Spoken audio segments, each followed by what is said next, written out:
नमस्कार मित्रांनो, कसे आहात सगळे? मस्त मजेत ना? एस क्लास एज्युकेशन बाय सुहानीमध्ये तुम्हा सर्वांचं मनापासून स्वागत आहे.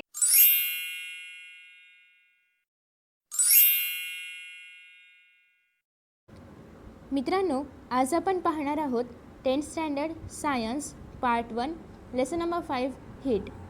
आता हीट हा लेसन आपण याआधी पण शिकलेलो आहोत. त्याच्यामध्ये आपण हीट ट्रान्सफरचे वेज कोणते कोणते आहेत, किंवा हीट आणि टेम्परेचर यांच्यामध्ये डिफरन्स काय आहे, किंवा नेमकं हीट म्हणजे काय आहे, हे सगळं आपण याआधी पाहिलं आहे.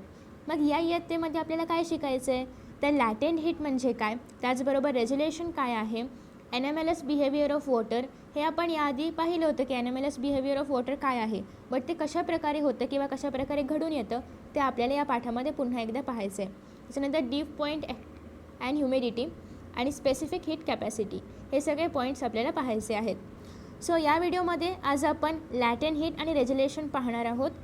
पहिल्यांदा आपण पाहणार आहोत लॅटेंट हीट. लॅटेंट हीटमध्ये काही एक्सपेरिमेंट्स आहेत, त्याचबरोबर लॅटेंट हीट म्हणजे काय वगैरे हे आपल्याला पाहायचं आहे. बट त्याआधी कॅन यू रिकॉलमध्ये काही क्वेश्चन्स आहेत. पहिला क्वेश्चन आहे, what is the difference between heat and temperature. Heat आणि टेम्परेचर याच्यामधला डिफरन्स आपण तो 7वीलाही पाहिला आहे आणि 8वीलाही पाहिला आहे. बट डिफरन्स काय आहे, तर हीट काय आहे, हीट एक एनर्जीचं फॉर्म आहे. हीट एक काय आहे, एनर्जीचं फॉर्म आहे. आणि टेम्परेचर काय आहे, temperature is a major of degree of hotness and coldness of a body. म्हणजे एखाद्या बॉडीचं हॉटनेस आणि कोल्डनेस मेजरमेंट करण्याचं एक युनिट आहे, ते म्हणजे टेम्परेचर. ओके, एखाद्या कुठल्या पण बॉडीचं हॉटनेस किंवा कोल्डनेस मेजर करण्यासाठी आपण टेम्परेचर मेजर ज्याच्यामध्ये आपण करतो त्याला आपण टेम्परेचर असं म्हणतो. ओके, मग टेम्परेचर आपण कशा थ्रू चेक करतो, टेम्परेचर एकतर डिग्री सेल्सिअसमध्ये एक्सप्रेस केलं जातं, डिग्री फॅरेनहाईटमध्ये एक्सप्रेस केलं जातं, किंवा केल्विनमध्ये एक्सप्रेस केलं जातं. आणि हीटचे युनिट्स कोणते आहेत, ज्यूल आहे, अजून कॅलोरी आहे.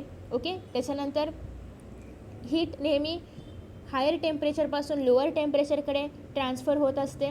आणि टेम्परेचर काय करतं, एनर्जी ट्रान्सफॉर्मेशनचं डायरेक्शन ते डिटरमाइन करतं. कारण टेम्परेचर कशाचं मेजर आहे, measure of degree of hotness आणि coldness of body. So temperature एनर्जीचं डायरेक्शन डिटरमाइन करतं, एनर्जी ट्रान्सफर होण्याचं डायरेक्शन टेम्परेचर डिटरमाइन करत असतं.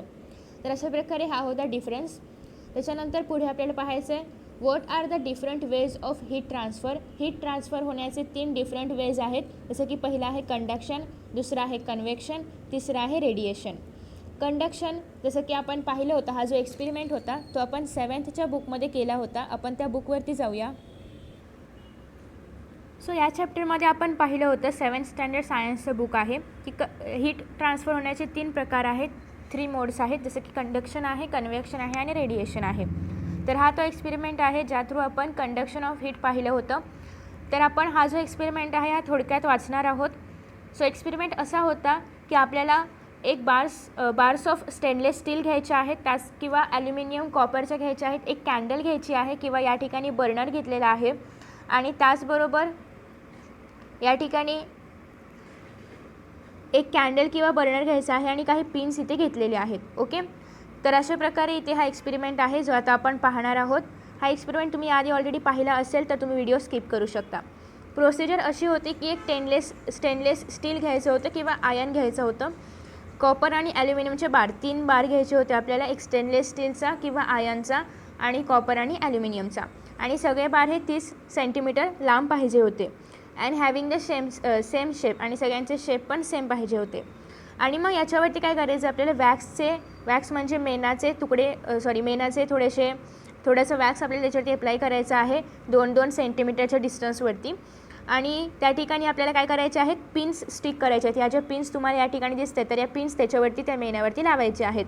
आणि मग या ठिकाणी तुम्हाला बर्नर सुरू करायचं आहे.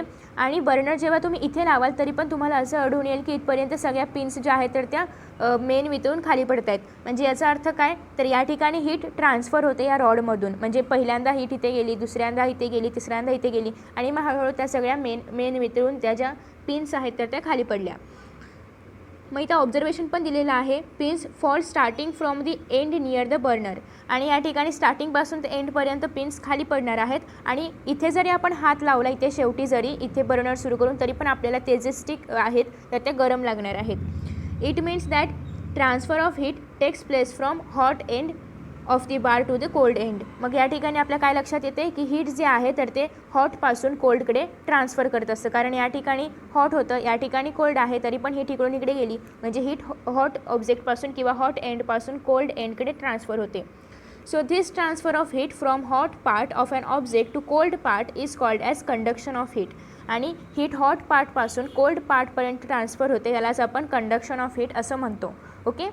त्याच्यानंतर दुसरं जे मोड आहे हीट ट्रान्सफर होण्याचं, तर ते या ठिकाणी आहे कन्व्हेक्शन. सो फर्स्ट होतं कंडक्शन, सेकंड आहे कन्व्हेक्शन. कन्व्हेक्शन काय आहे ते आपण बघूया. कन्व्हेक्शन तुम्ही रोज तुमच्या घरामध्ये पाहत असाल, जेव्हा वॉटर बॉईल होतं तर तेव्हा ते कशा प्रकारे बॉईल होतं ते या ठिकाणी आपल्याला पाहायचं आहे कन्व्हेक्शनमधून.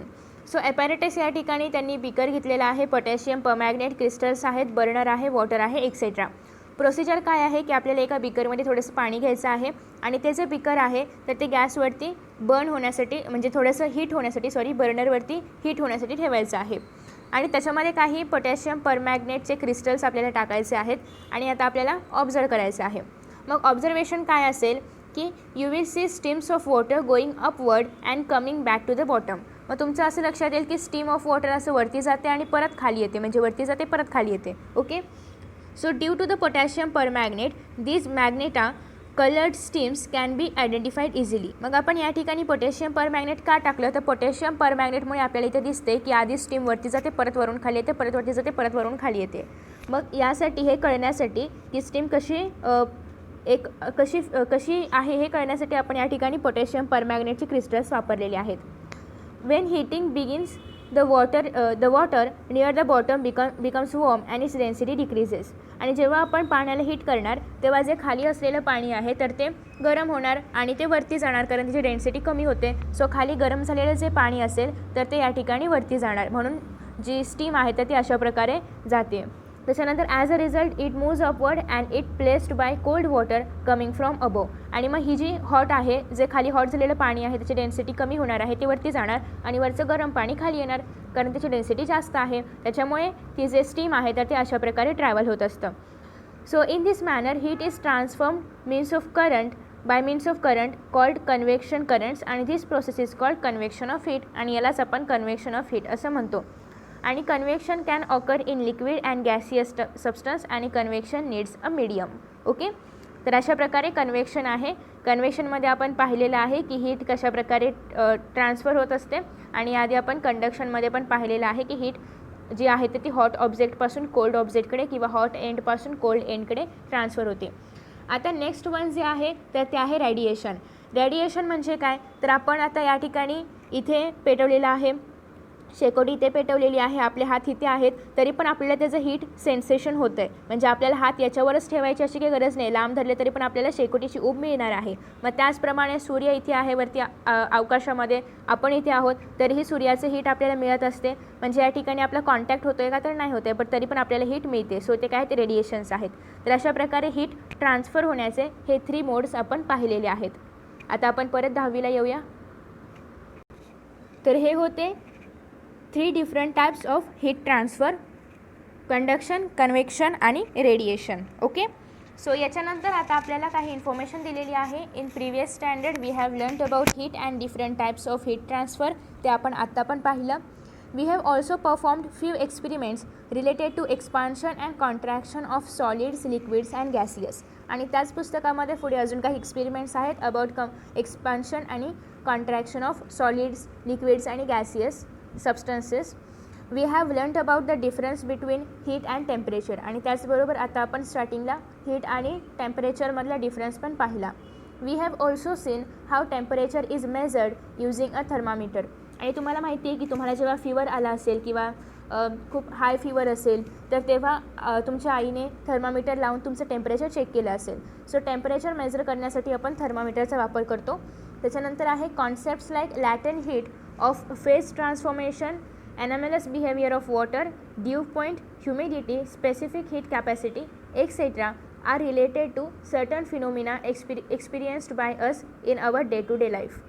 लॅटेंट हीट असेल किंवा रेज्युलेशन असेल किंवा anomalous behaviour of water, dew point, humidity, specific heat capacity, हे सगळ्या गोष्टी आहेत त्या आपल्या दैनंदिन जीवनामध्ये आपण रोज पाहत असतो, त्याचा अनुभव घेत असतो. पण आपल्याला नेमकं माहीत नाही आहे की याला लॅटेंट हीट म्हणतात किंवा ह्याला रेज्युलेशन म्हणतात. मग त्याच्याशी आता आपण ओळख करून घेणार आहोत. So let us learn more concepts about this. So first या ठिकाणी लॅटेंट हीटबद्दल एक एक्सपेरिमेंट आहे. आपण एक्सपेरिमेंट काय आहे ते आधी पाहूया. सो एक्सपेरिमेंटमध्ये सांगितलेलं आहे की take 2 pieces of ice in a glass beaker. आपल्याला ग्लास बीकरमध्ये आईसचे काही पीसेस घ्यायचे आहेत, जसं की या ठिकाणी घेतलेले आहेत as shown in figure 5.1. Next आहे insert the bulb of a thermometer in ice and measure its temperature. मग या ठिकाणी आपल्याला हे आईसमध्ये थर्मामीटर लावायचं आहे आणि टेम्परेचर मेजर करायचं आहे. थर्ड याच्यामध्ये put the beaker on a stand and heat the ice using a burner. आता या ठिकाणी आपल्याला त्या आईसला काय करायचं आहे, हीट करायचं आहे. आता आईसला हीट केल्यानंतर आईसचं काय होणार आहे, पाणी होणार आहे. परंतु याच्यामध्ये पण एक मॅजिक आहे. काय मॅजिक आहे ते आपण पुढे बघणार आहोत. Record the temperature using the thermometer after every minute. मग प्रत्येक मिनिटाला काय चेंजेस होत आहेत त्याचं टेम्परेचर आपल्याला रेकॉर्ड करून ठेवायचं आहे with the help of thermometer. Next, as the ice is heated, जसजसं आपण आईसला हीट करू with the help of the burner, जसजसं आपण आईसला हीट करू इट स्टार्ट्स मेल्टिंग, ते मेल्ट व्हायला स्टार्ट होतं. स्टर the mixture of ice and water. आणि मग या ठिकाणी आईस आणि वॉटरचं जे मिक्सचर तयार होईल, थोडं आईस असेल थोडं वॉटर असेल, कारण पटकन लगेचच सगळं आईस काही वितळणार नाही आहे. मग त्याच्यामुळे या ठिकाणी थोडं आईस आणि थोडं वॉटर असेल, ते आता आपल्याला थोडंसं मिक्स करायचं आहे, स्टर करायचं आहे, म्हणजे थोडंसं हलवायचं आहे. Continue the heating even after ice starts melting. आणि हेच हीटिंग आपल्याला हे जे आपण बर्नर सुरू केलेलं आहे तर हे हीटिंग कंटिन्यू करायचं आहे जरी आईस मेल्ट व्हायला लागला तरी पण.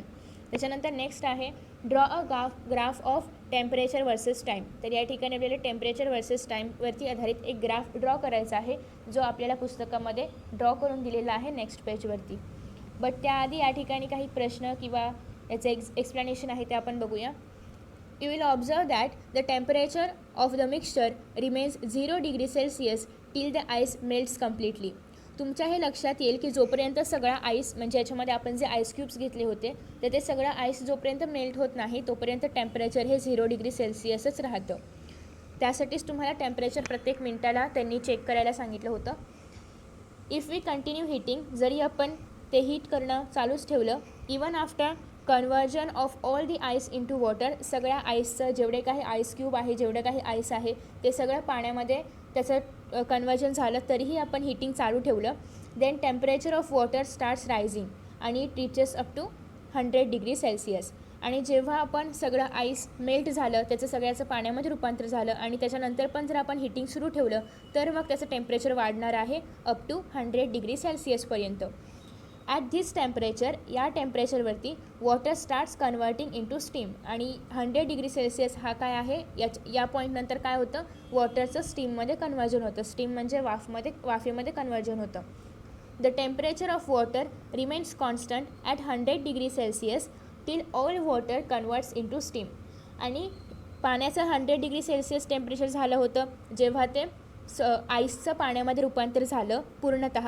त्याच्यानंतर जरी आपण हीट दिली तर तेव्हा ते जे पाणी आहे त्याचं टेम्परेचर कुठेपर्यंत गेलं होतं, 100 डिग्री सेल्सिअसपर्यंत गेलं होतं. Okay.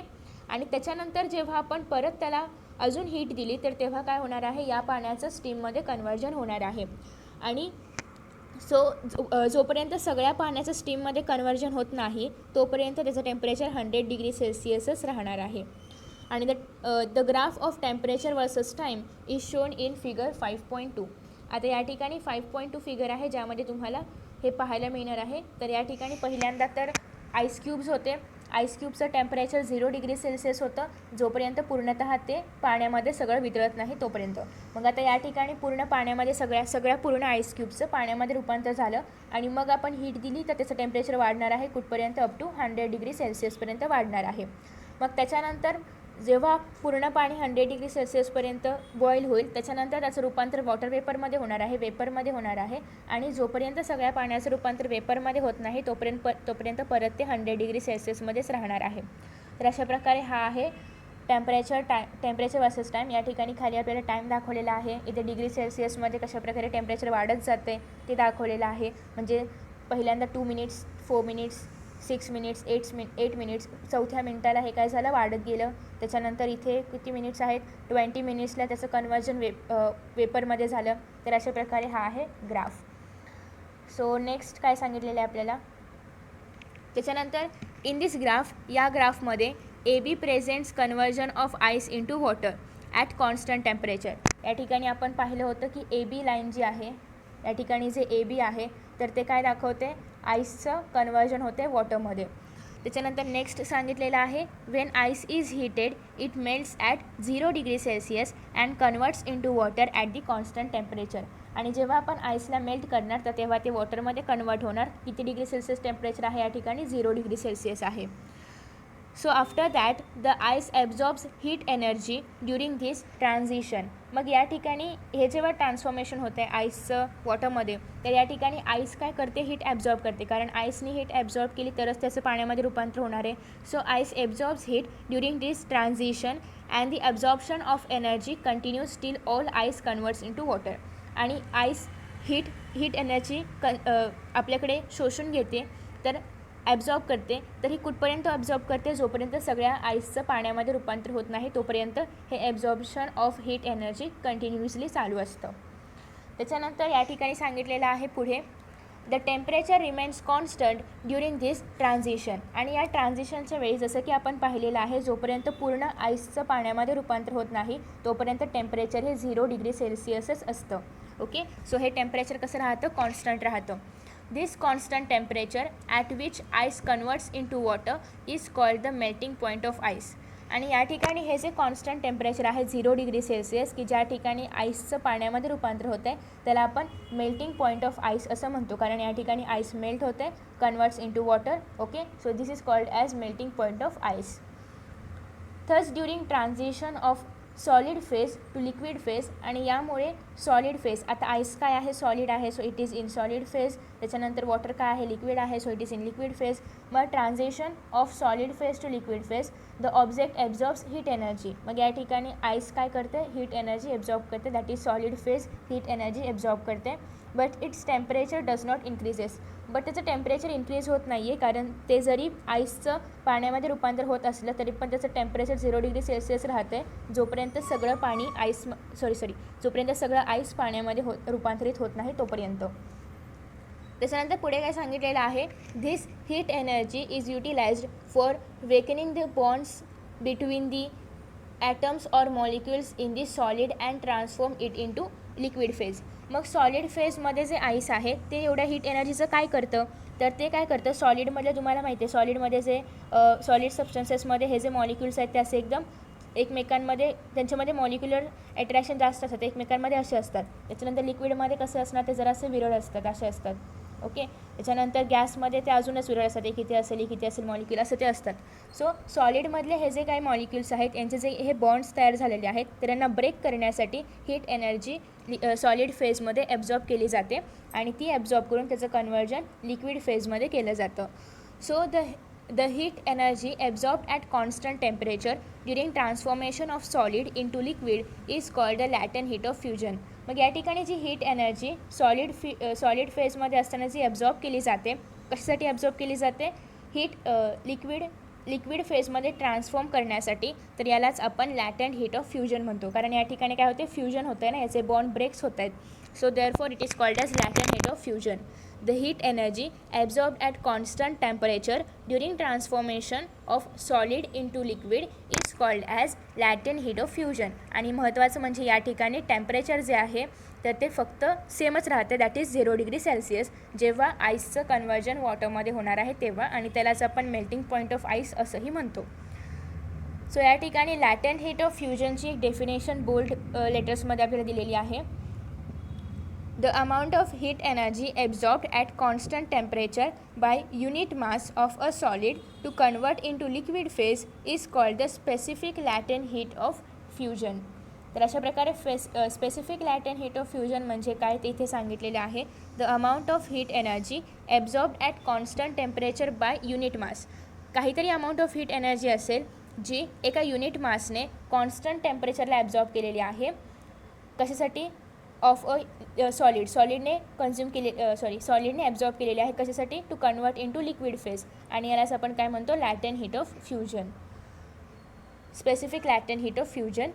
The amount of heat energy absorbed at constant temperature by unit mass of a solid to convert into liquid phase is called specific latent heat of fusion. Okay, आता हे झालं specific latent heat of fusion, ज्याच्यामध्ये आपण लॅटेंट heat of फ्युजनमध्ये आपण पाहिलं होतं की ice जे आहे तर ते कॉन्स्टंट टेम्परेचरमध्ये हीट एनर्जी ॲब्झॉर्ब करून वॉटरमध्ये कन्वर्ट होते. मग आता वॉटरचं टेम्परेचर वाढलेलं आहे आणि ते 100 डिग्री सेल्सिअसपर्यंत आलं आहे. वॉटरचं टेम्परेचर 100 डिग्री सेल्सिअसमध्ये आल्यानंतर त्याचं कन्वर्जन वेपरमध्ये होणार आहे. मग या ठिकाणी परत liquid phase will change into gaseous phase.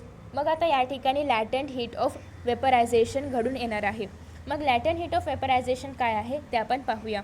Once all the ice is transformed into water, जेव्हा सगळं आईस वॉटरमध्ये ट्रान्सफॉर्म होईल, म्हणजे सगळ्या आईसचं फक्त वॉटर तयार होईल, त्या ठिकाणी कुठल्याही प्रकारचं आईस नसणार आहे, तर तेव्हा त्याचं टेम्परेचर काय होणार आहे? राईज होणार आहे. The temperature of the water starts rising. It increases up to 100 degree Celsius. आणि मग ते जे टेम्परेचर आहे तर ते कुठपर्यंत जाणार आहे? परत 100 डिग्री सेल्सिअसपर्यंत जाणार आहे.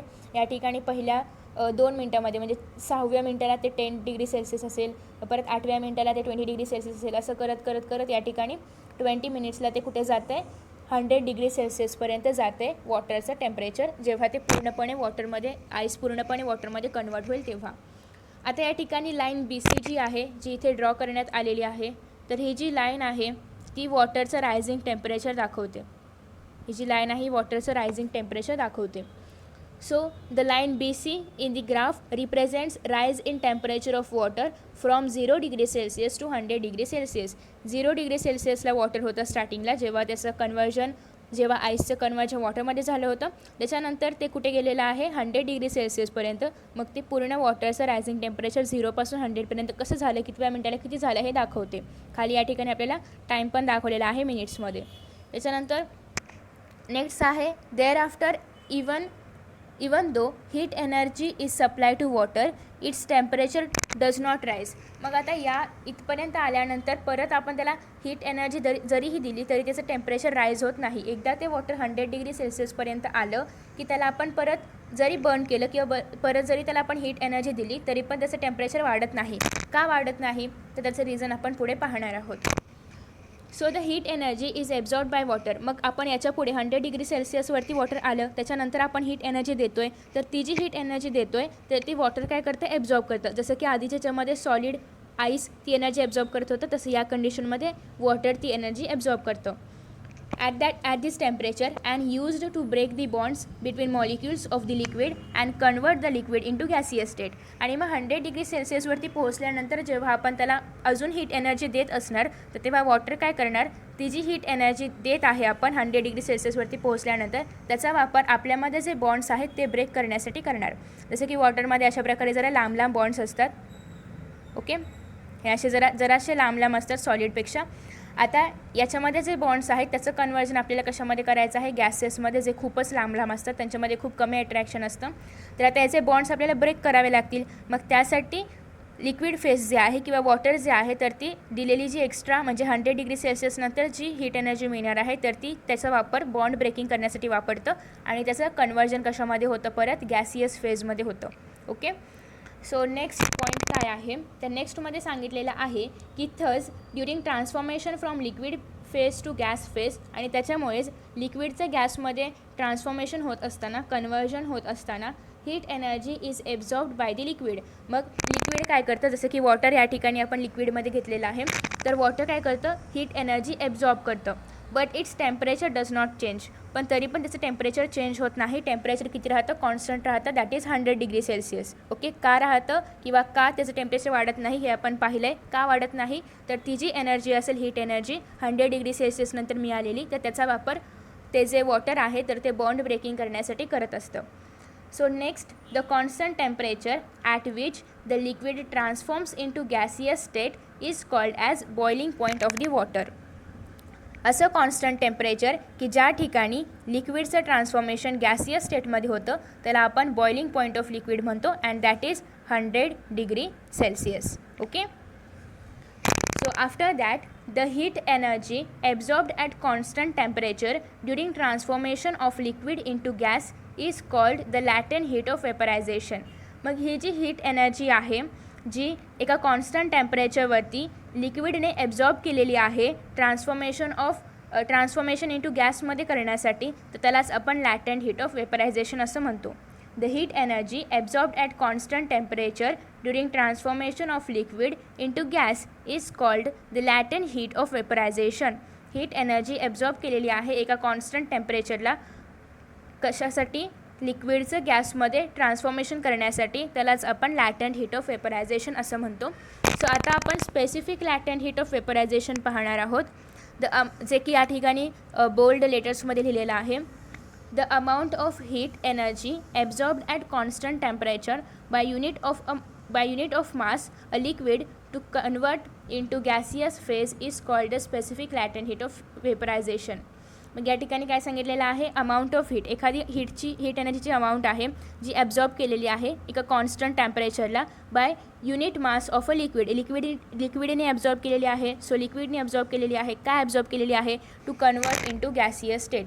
लिक्विडने ॲब्झॉर्ब केलेला आहे heat energy at a constant temperature why to convert into gaseous phase is called as specific latent heat of vaporisation. Okay, so अशा प्रकारे आपण specific latent heat of fusion, त्याच्यानंतर लॅटेंट हीट ऑफ वेपरायझेशन आणि त्यातीलच specific latent heat of vaporisation पाहिलं आहे. आता या ठिकाणी आपल्याला different substances have different melting points आणि बॉइलिंग पॉईंट्स. प्रत्येक वेगवेगळ्या सबस्टन्सेसचं बॉइलिंग पॉईंट वेगळं असतं, मेल्टिंग पॉईंट वेगळं असतं. जसं की आपण आत्ता पाहिलं की आईस किंवा वॉटर, म्हणजेच आईस किंवा वॉटर एकच आहे की आईस जे आहे तर ते सॉलिडमध्ये आहे, तर त्याचा मेल्टिंग पॉईंट काय आहे 0 डिग्री सेल्सिअस, आणि वॉटर जे आहे तर ते लिक्विडमध्ये आहे त्याचं बॉइलिंग पॉईंट काय आहे 100 डिग्री सेल्सिअस. सो अशाच प्रकारे the value of melting point, boiling point and latent heat depends on atmospheric pressure. मग आता या ठिकाणी पहिल्यांदा आपल्याला वॉटरचं मेल्टिंग पॉईंट सांगितलेलं आहे जे की आहे 0 डिग्री सेल्सिअस, आणि बॉइलिंग पॉईंट आहे या ठिकाणी ॲक्च्युली हा आईसचा मेल्टिंग पॉईंट आहे, आईसचा मेल्टिंग पॉईंट आहे 0 डिग्री सेल्सिअस आणि वॉटरचा बॉइलिंग पॉईंट आहे 100 डिग्री सेल्सिअस. सो या ठिकाणी specific latent heat of fusion, जसं की या ठिकाणी आधी आपल्याला किलो जूलमध्ये सांगितलेलं आहे, दॅट इज 333, आणि त्याच्यानंतर calorie per gram that is 80. Okay, त्याच्यानंतर specific latent heat of vaporisation kilojoule per kilogram that is 2256 kilojoule per kilogram आणि 540 कॅलरी पर ग्राम. ओके, तर अशा प्रकारे copper, ethanol alcohol, gold, silver, lead या सगळ्यांचं सांगितलेलं आहे, तुम्ही ते पाहू शकता. तर आता या ठिकाणी अजून एक आपल्याला युजर ब्रेन पॉवरमध्ये 2 प्रश्न विचारलेले आहेत. पहिला प्रश्न असा आहे की is the concept of latent heat applicable during transformation of gaseous phase to liquid phase and from liquid phase to solid phase. मग त्यांनी काय विचारलेलं आहे की आत्ता आपण काय पाहिलं की सॉलिड फेजचं लिक्विडमध्ये जेव्हा ट्रान्सफॉर्मेशन होतं त्याला आपण लॅटेंट हीट ऑफ फ्युजन म्हणतो. परत लिक्विडचं जेव्हा गॅसियस फेजमध्ये ट्रान्सफॉर्मेशन होतं त्याला आपण लॅटेंट हीट ऑफ वेपरायझेशन म्हणतो. मग असंच लिक्विडचं सॉलिडमध्ये आणि त्याच्यानंतर लिक्विड फेजचं सॉलिड फेजमध्ये आणि गॅसियस फेजचं लिक्विड फेजमध्ये पण होतं का, तर ऑब्वियसली होतं, येस. त्याच्यानंतर नेक्स्ट काय आहे, where does the latent heat go during this transformation. आणि हे ट्रान्सफॉर्मेशन होत असताना, म्हणजे आता या ठिकाणी काय होतं आहे, गॅसियसचं लिक्विडमध्ये होतं आहे, लिक्विडचं सॉलिडमध्ये होतं आहे, तर हे होत असताना लॅटेंट हीट कुठे जाते, तर latent heat given out by the object. Latent heat ऑब्जेक्टनी बाहेर फेकली जाते, कुठे फेकली जाते, in the surrounding. So latent heat given out by the object in the surrounding. त्याच्यानंतर नेक्स्ट आपल्याला पाहायचं आहे रेज्युलेशन. आता हे रेग्युलेशन याचे 2-3 उच्चार होऊ शकतात, तुमच्या पद्धतीने तुम्ही त्याचा उच्चार करू शकता. सो रेज्युलेशनमध्ये आपल्याला काय पाहायचं आहे, तर या ठिकाणी आपल्या आवडीचं आपल्याला एक एक्सपेरिमेंट सांगितलेलं आहे आणि आपण ते अनुभवलेलं पण आहे. काय आहे बघूया आपण ते उदाहरण. You may have seen the preparation of an ice ball. तुम्ही पाहिला असेल बर्फाचा गोळा, खाल्ला आहे ना कधीतरी उन्हाळ्यामध्ये मस्त. तर तो जो बर्फाचा गोळा असतो तो कसा बनवतात हे तुम्ही पाहिलं असेल. सो कसं बनवतात, तर first an ice slab is shredded and then the shredded ice is pressurised around the tip of a stick to prepare the ice ball. ते कसं बनवतात, तर त्यांच्याकडे जे कोण बर्फचा गोळा बनवणारे असतात तर त्यांच्याकडे एक असं आईस स्लॅब असतो, म्हणजे एक काय म्हणतात त्याला आपण, बर्फाची लादी वगैरे असते असं काय त्याला म्हणतात. तर बर्फाची लादी असते, तर तिथे एक असं ते त्याचे तुकडे केले जातात बर्फाच्या लादी, जसं त्याला तुम्ही पाहिलं असेल ते कसं करतात ते, आता मला एक्सप्लेन नाही करता येते, बट त्याचे असे तुकडे तुकडे केले जातात, त्याचा खीस केला जातो आणि ते जे काही तयार झालेलं जे मटेरियल आहे तर त्याला खूप प्रेशर दिलं जातं आणि ते एका ग्लासमध्ये भरलं जातं. ओके, ते सगळं जे काय असेल सगळं श्रेड केलेलं जे मटेरियल आहे, जे खिसलेलं वगैरे आहे, तर ते सगळं त्या ह्याच्यामध्ये ग्लासमध्ये टाकलं जातं आणि त्याच्यामध्ये एक स्टिक लावली जाते आणि मग परत तो काय करतो, जो गोळावाला आहे तर तो हे जे मटेरियल आहे तर ते असं उलटं करतो आणि त्यामधून ते आईस्क्रीम आपलं जे काही गोळा वगैरे असेल तर ते बाहेर काढतो. मग हे कसं होतं किंवा कशामुळे होतं ते तुम्ही कधी त्याचा विचार केला आहे का? So how does the shredded ice converts into solid ice ball. मग या ठिकाणी जे आईसचा खिस केलेला असतो तर त्याचं ट्रान्सफॉर्मेशन परत सॉलिड बॉलमध्ये होतं. म्हणजे परत आता या ठिकाणी या आईस स्लॅबचे तुकडे तुकडे केले होते, त्याचं परत ट्रान्सफॉर्मेशन एका मस्त गोळ्यामध्ये होतं, बर्फाच्या गोळ्यामध्ये. तर असं कसं काय होत असेल, परत कन्वर्जन कसं काय होतं आहे? So if 2 small pieces of ice are taken and pressed against each other for a while, they stick to each other. जेव्हा पण म्हणजे जेव्हाही तुम्ही घरामध्ये जर फ्रीज वगैरे असेल त्याच्यामध्ये जर आईस क्यूब्स असतील तर करून बघा की 2 जर आपण आईस क्यूब्स घेतले आणि ते जर थोडा वेळ एकमेकांना असे चिटकून त्यांना प्रेशर दिलं, म्हणजे इकडून तुम्ही एक आईस क्यूब पकडा, इकडून एक पकडा आणि त्यांना प्रेशर द्या, तर हे चिटकून यांचा एकच आईस क्यूब थोड्या वेळाने तयार होईल. मग असं का होतं, वाय डज दिस हॅपन, असं का होतं, तर त्याचं रिझन आपल्याला रेझोल्युशनमधून कळणार आहे. पण त्यासाठी आपल्याला अजून एक एक्सपेरिमेंट पाहायचा आहे, जो आहे की take a small slab of आईसचा एक छोटीशी लादी आपल्याला या ठिकाणी घ्यायची आहे, जसं की इथे दाखवलेली आहे. ओके, सो ही आहे आईसची छोटीशी लादी. मग त्याच्यावरती काय करायचं आहे, एक थिन वायर घ्यायची आहे, जसं की या ठिकाणी वायर घेतलेली आहे आणि त्याच्या खाली 2 वेट्स लावायचे आहेत, 2 वजन या ठिकाणी लावायचे आहेत. मग आपण ॲक्टिव्हिटी पाहूया, ॲक्टिव्हिटी काय आहे. तर आता या ठिकाणी ॲक्टिव्हिटीमध्ये पहिला पॉईंट आहे तो म्हणजे put a slab of ice on a stand as shown in figure 5.3. जसं की या ठिकाणी 5.3 फिगरमध्ये आपल्याला पाहायला मिळते की एक आईस स्लॅब घेतलेला आहे, तर त्याप्रमाणे आईस स्लॅब घ्यायचा आहे. Hang 2 equal weights on the 2 ends of a metal wire. आता या ठिकाणी एक मेटल वायर आपण घेतली होती, त्याच्या दोन्ही बाजूंना आपल्याला वेट्स म्हणजे थोडं वजन लावायचं आहे, सेम वजन असायला पाहिजे दोघांचं पण, तर ते हँग करायचं लावायचं आहे. And put the wire on the slab as shown in the figure. आणि ती वायर आपल्याला अशा प्रकारे आईस स्लॅबवरती ठेवायची आहे. मग व्हॉट डू यू ऑब्झर्व, तुम्हाला काय दिसून येतं? So it is observe that the wire gradually penetrates the ice slab. मग आता या ठिकाणी आपण वेट लावलेला आहे, म्हणजे ही वायर जी आहे तर ती आईसमध्ये आतमध्ये जाणार आहे. आतमध्ये वेट असल्यामुळे ते आतमध्ये घुसणार आहे, जसं की हे आईस आहे तर आईसच्या आतमध्ये ती वायर जाणार आहे कारण तिच्यामध्ये वजन आहे. So it gradually penetrates in to the ice slab. After some time, थोड्या वेळानंतर, the wire comes out of the lower surface of the slab. मग त्याच्यानंतर हळूहळू ही वायर खाली जाईल आणि आईस तिथे संपतो. आता हे लोअर सरफेस आहे आईसचं, तर त्याच्यातून ती वायर पूर्ण खाली बाहेर निघून येईल कारण ते वजन असल्यामुळे ती खाली जात राहणार आहे. सो मग तुम्हाला असं वाटेल की आता ही वायर खाली जाणार तर आईसचे 2 तुकडे होतील, तर असं काही होणार नाही आहे. त्याच्यानंतर हवेवर the ice slab does not break. पण तरीही हा आईस स्लॅब तुटणार नाही आहे. का नाही तुटणार आहे? तर या ठिकाणी कोणता इफेक्ट आहे, रेझोल्युशन. काय आहे resolution? The phenomenon in which ice converts into liquid due to applied pressure and then reconverts to ice once the pressure is removed is called resolution. मग या ठिकाणी जेव्हा आपण प्रेशर अप्लाय केला तर हे जेव्हा खाली गेलं, जेव्हा ती वायर खाली गेली तर तेव्हा या ठिकाणी थोड्या प्रमाणामध्ये या आईसचं कन्वर्जन वॉटरमध्ये झालं असेल, का तर आपण प्रेशर अप्लाय केलं म्हणून. पण जेव्हा हे प्रेशर खाली जाणार, पहिल्यांदा हे प्रेशर याच्यावरती असेल, नंतर जरा ती वायर खाली जाईल, जशी ती वायर खाली जात जाणार तर वरचं प्रेशर लूज होणार, मग वरती त्या पाण्याचं परत एकदा आईसमध्ये रिकन्वर्जन होणार आहे आणि यालाच आपण रेझोल्युशन असं म्हणतो. आणि यामुळेच तो आईसचा जो स्लॅब आहे तर तो तुटत नाही, तर तो तसाच राहतो, फक्त ती वायर निघून परत बाहेर येते. आणि यामुळेच तो जो गोळा असतो आपण जो उन्हाळ्यामध्ये खातो, तर तो गोळ्याचं जेव्हा पीसेस केले जातात तर त्याचं परत एकदा तो गोळा तयार होतो आणि तो आपण खाऊ शकतो. तर ते याचमुळे रेझोल्युशनमुळेच. तर आता यानंतर पुढे आहे की the melting point of ice becomes lower than 0 degree Celsius due to the pressure. आता या ठिकाणी आपण प्रेशर अप्लाय केलेलं आहे, त्याच्यामुळे जे आईस आहे तर आईसचा मेल्टिंग पॉईंट 0 डिग्री सेल्सिअसपेक्षा पण कमी झालेला आहे. This means that at 0 degree Celsius, याचा अर्थ 0 डिग्री सेल्सिअसवरती the ice gets converted into water. 0 degree सेल्सिअसवरती आईस जे आहे तर त्याचं वॉटरमध्ये कन्वर्जन होणार आहे. So as soon as the pressure is removed, आणि जसं आपण हे प्रेशर रिम्यूव्ह करू, म्हणजे जसं ते खाली येईल किंवा आपण ते काढून टाकू, तर तसं the melting point is restore to 0. मग ते प्रेशर काढलं की मेल्टिंग पॉईंट परत 0वरती येणार आहे आणि वॉटरचं परत कन्वर्जन होणार आहे आईसमध्ये.